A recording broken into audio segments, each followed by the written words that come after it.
پر اللہ کا بڑا کرم ہوا تھا، اس میں کوئی شک نہیں۔ اس ملک میں 1974 میں جو فیصلہ ہوا قادیانیوں کے غیر مسلم اقلیت قرار پانے کا، وہ واقعہ یہ ہے کہ بہت ہی مبارک فیصلہ تھا۔ اس کے لیے تحریک جو اٹھی وہ بھی بہت ہی عمدہ تھی، بہت پرامن تھی، بہت منظم تھی۔ مولانا سید محمد یوسف بن نوری رحمۃ اللہ علیہ اس کے قائد تھے۔ کوئی سیاسی لیڈر جو ہے اس میں نمایاں نہیں تھا، خالص دینی تحریک تھی۔ پھر اس وقت ہمارے ہاں حکمران ذوالفقار علی بھٹو، حالانکہ خالص سیکولر ذہن کا آدمی، اور قادیانیوں نے اسے سپورٹ کیا تھا 1970 کے الیکشن میں۔ قادیانی سمجھتے تھے وہ تو ہمارا اپنا آدمی ہے، لیکن اللہ تعالیٰ نے اس کے ہاتھوں لیکن بہترین طریقے سے، جس پر اعتراض کیا ہی نہیں جا سکتا، پارلیمنٹ کے ذریعے سے فیصلہ کرا۔ کوئی آرڈیننس نہیں تھا، کوئی حکم جو ہے، فرمان جو ہے وہ ایشو نہیں ہوا تھا، پارلیمنٹ کے ذریعے سے۔ اور پارلیمنٹ کی ایک کمیٹی بنائی گئی جس میں کہ موقع دیا گیا کہ قادیانیوں کے سربراہ بھی آ جائیں، لاہوریوں کے سربراہ بھی آ جائیں۔ یہ دونوں سیکٹ جو ہیں قادیانیت کے، پہلے قادیانی تھے اب وہ ربوائی ہیں، ربوے والے ہیں۔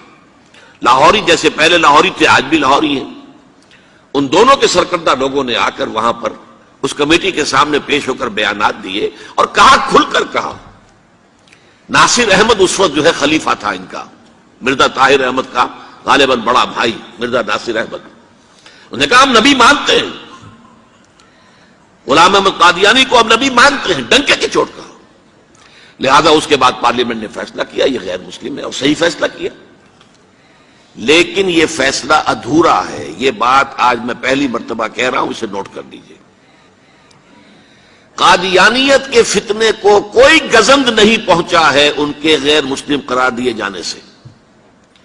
وہ فتنہ جوں کا توں پنپ رہا ہے، جوں کا توں پھیل رہا ہے، جوں کا توں وہ اپنے سرطان کی جڑیں پھیلا رہا ہے ہمارے معاشرے میں۔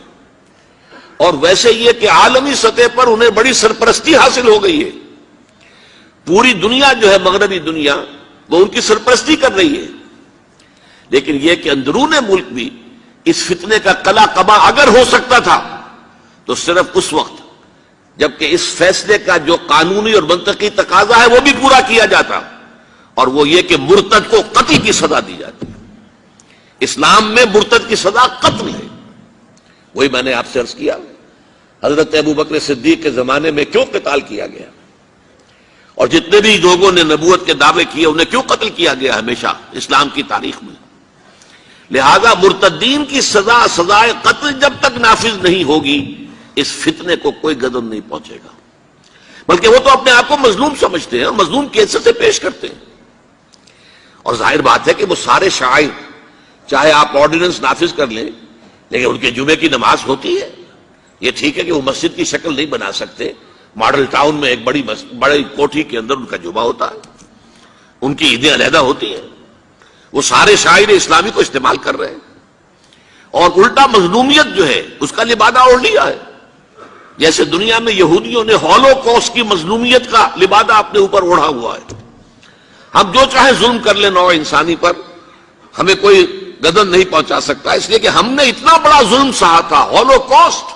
ہمارے 60 لاکھ آدمی جرمنوں نے ختم کر دیے تھے، تو اب اگر 8-10 لاکھ مار دے فلسطینی یا کوئی اور عرب یا اور مسلمان تو کون سی بڑی بات ہے۔ اسی طرح قادیانیوں نے مظلومیت کا لبادہ اوڑھا ہوا ہے، اور ان کو کوئی گزند نہیں پہنچا ہے جب تک کہ قتل مرتد کی سزا یہاں نافذ نہیں کی جائے گی۔